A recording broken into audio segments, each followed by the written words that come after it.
Welcome back to ASTR, the video magazine that brings together the Seventh-day Adventist Church's past and present in order to inspire for the future. First in this episode, Michael Juncker tells us about this week in Adventist history. Next, the managing editor of the online Encyclopedia of Seventh-day Adventists, Dr. Dragoslava Santrac, joins me to tell another inspiring story from the ESDA. Then Ashley Chisholm, our Research Center Manager, tells us about a pioneer Adventist missionary and the collection of his papers that we have in the General Conference archives. Finally, to end this episode, Meredith Carter, editor of the Annual Statistical Report, shares information about women's ministries statistics. But first, let's turn to this week in Adventist history.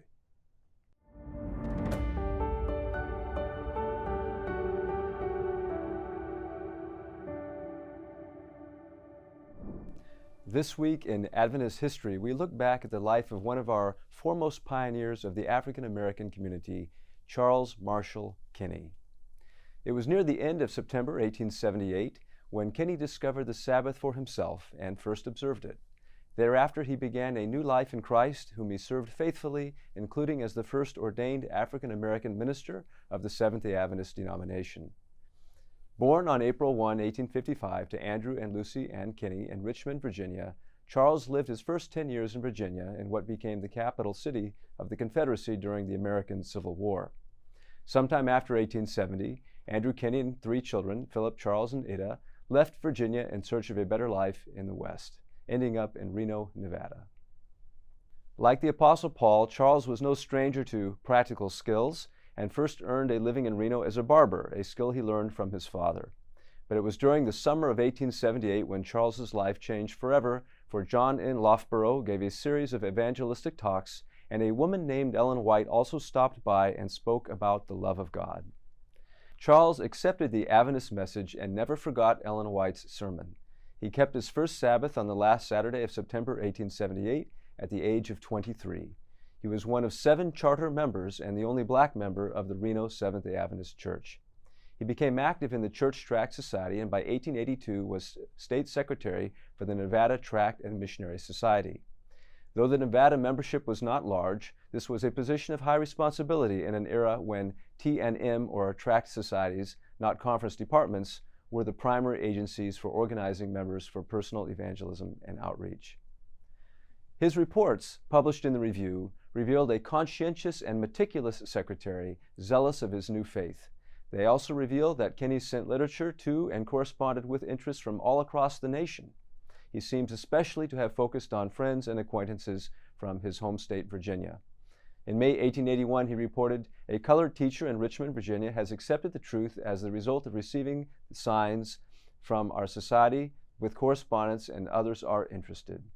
Later that year, a young Baptist minister in Richmond wrote, promising that if I can aid in the proclamation of the third angel's message, I shall be glad to do so. In that same brief report, Kinney cited favorable responses from another minister in Hampton, Virginia, a Baptist deacon in Richmond, and a friend in Columbus, Ohio.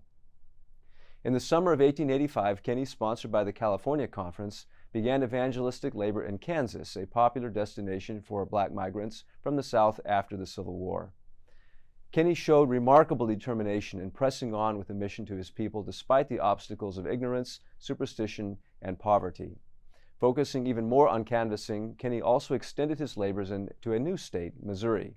He spent the first half of 1889 canvassing in St. Louis, where a number of new believers from the black community were joining the predominantly white church. It was here apparently that Kinney for the first time encountered serious conflict over racial prejudice within the church. He did not report any details for publication, but must have described difficult experiences in letters to Dan Jones, General Conference Secretary, because Jones's replies acknowledged the reality of race prejudice in the church, while encouraging Kinney to persist nonetheless. Less than a year after Kinney left the city, Ellen White encountered the serious difficulties in St. Louis firsthand, and later wrote of having experiences at St. Louis that I can never think of without a feeling of dread. She addressed the issue head-on in her talk to church leaders in 1891 entitled Our Duty to the Colored People. Charles and his wife, Viola, championed the cause of truth at a critical time for our church. By 1896, the combined membership of the 5 churches he founded could not have totaled more than 100 or so. Yet by the time of his death in 1951, the Black Adventist membership in America had reached 26,500, thanks in large part to the trailblazing work he accomplished. That is This Week in Adventist History.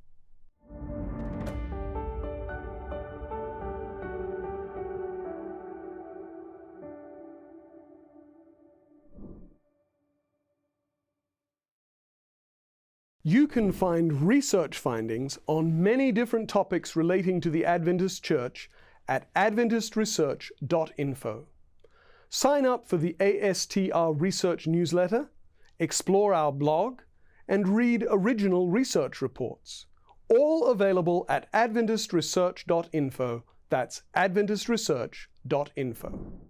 The following story from the Encyclopedia of Seventh-day Adventists, which can be freely accessed at encyclopedia.adventist.org, illustrates the well-known truth that God works in mysterious ways. One of the first converts to Adventism in Brazil accepted the Sabbath truth through the actions of a criminal and a drunk. The story begins in Europe. While studying the Bible in his youth, the German-speaking Lutheran Guilherme Belz discovered that God made only the seventh day holy. This surprised him because his family observed Sunday. Guilherme asked his mother about it, and she took him to a Lutheran pastor. The pastor answered that Christ had changed the day of rest, which wasn't very convincing to Guilherme.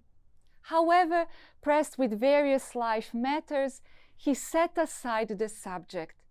Providentially, he would encounter the Bible's teaching on the Sabbath again years later in a distant land. In the late 19th century, Guilherme emigrated from Pomerania, a region in present-day Germany and Poland, to Brazil. He settled in the German colony now called Gaspar Alto, located near the Brazilian city of Brusque, and there he married Johanna, with whom he had 6 children. Here the curious story of his conversion unfolded. Around 1878, a man named Borchardt committed a crime in Brusque. He fled the city and began working on a ship that sailed between Europe and South America. In his travels, Borchardt met Adventist missionaries who asked him for an address they could send literature to. He gave them the address of Carlos Drefke, his stepfather, who lived in Brusque. In 1880, a package containing 10 copies of the Herald of Truth in German, addressed to Carlos Drefke, arrived at Davy Hort's grocery store, where all mail was delivered. At first, Drefke didn't want it because he thought he would have to pay for it. However, Hort encouraged him to open it to see what it was about.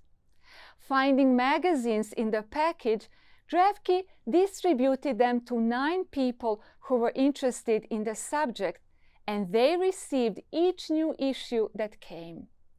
Before long, Drefke wished to stop receiving these deliveries, but a teacher named Chigwidowski took responsibility for the magazines and any costs. Later, Chigwidowski passed the responsibility to Dressler, a drunk in the area. This man, seeking money to buy drinks, requested more literature. Dressler sold some of it to traders who used the paper to wrap goods.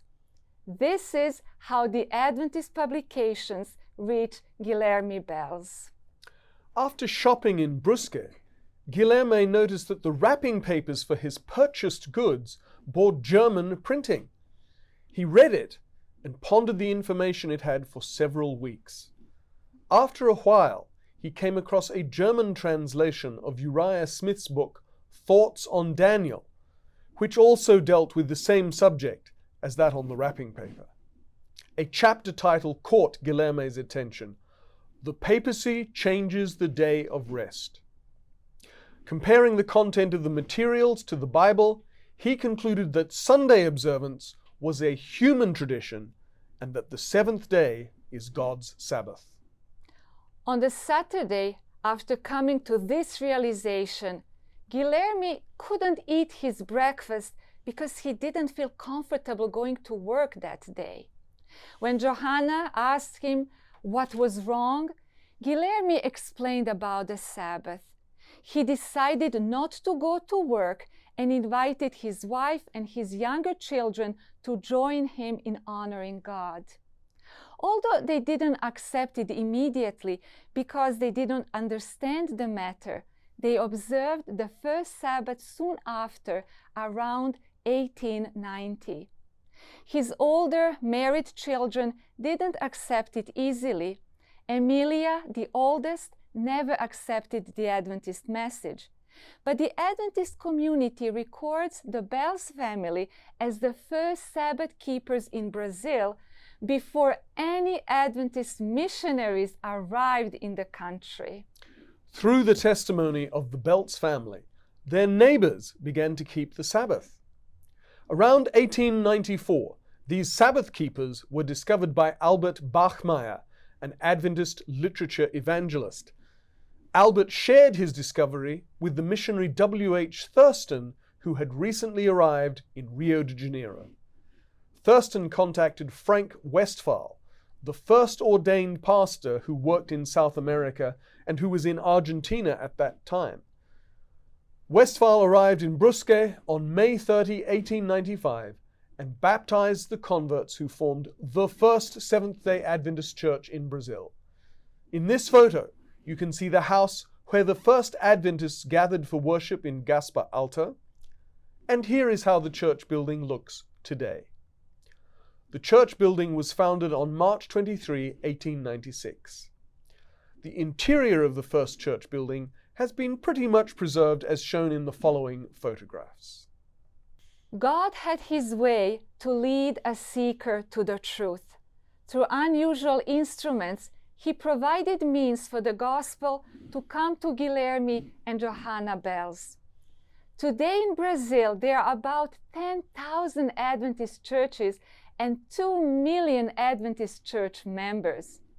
God continues to work in wonderful and sometimes mysterious ways in Brazil and around the world.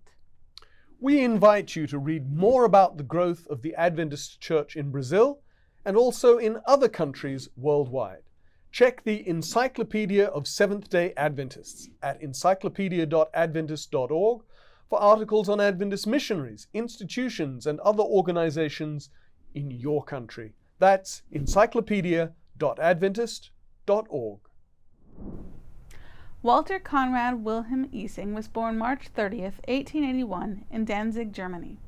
In 1903, Ising met William A. Spicer, who at that time was Secretary of the General Conference.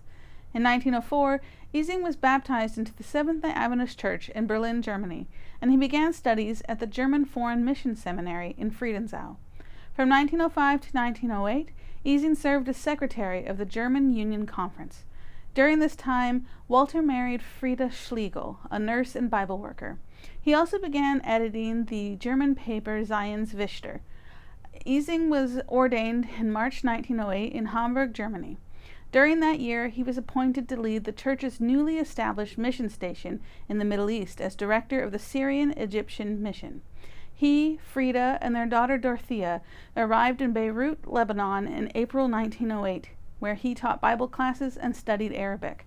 After a short while, he began to strategize his work, which took him throughout the region, including to Syria, Palestine, Arabia, and Mesopotamia, where he often worked among existing Christian groups, especially ones of German descent. In 1913, Ising became the superintendent, what today would be called director, of the mission in Lower Egypt. Once established there, he took a trip to Iraq, while Frieda and their daughter traveled to London, where Frieda was to study midwifery.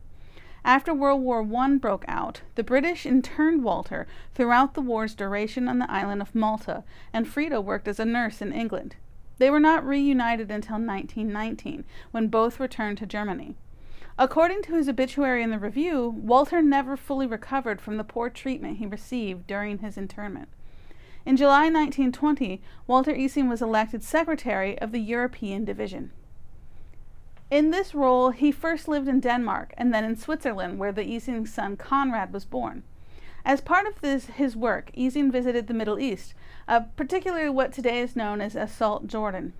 During this time, Walter also wrote a book, Among the Arabs in Bible Lands, which was published in 1924, and he also translated George Macready Price's 1970 QED, New Light on the Doctrine of Creation, into German.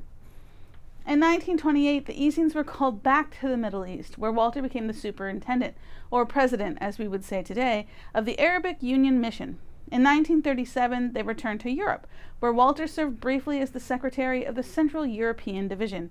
In 1938, the Isings moved to the United States, as Walter took up a position as associate secretary, today associate director, of the General Conference Sabbath School Department.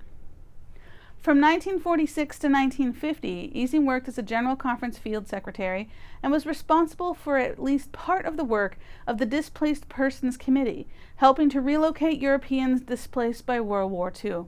Walter Ising retired in 1950 and died later that year in Tacoma Park, Maryland, United States on September 23, 1950. In 1987, 37 years after Walter Ising's death, his son donated what became the Walter K. Ising Collection to the General Conference Archives. The collection contains personal appointment diaries, journals, account books, photographic negatives, a photo album, and glass slides belonging to Ising. These materials are related to his work in Germany, Lebanon, Egypt, Palestine, and the United States during the 1920s to the 1940s. The personal appointment diaries, which cover various years within the 1920s, 30s, and 40s, are mostly in shorthand and German.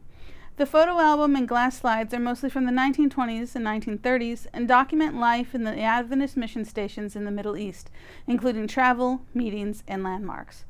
While none of these materials have yet been translated, transcribed, or digitized, you can see descriptions of the notebooks and the glass slides in the collection's finding aid, which you can find at bit.ly/3s2j7ah.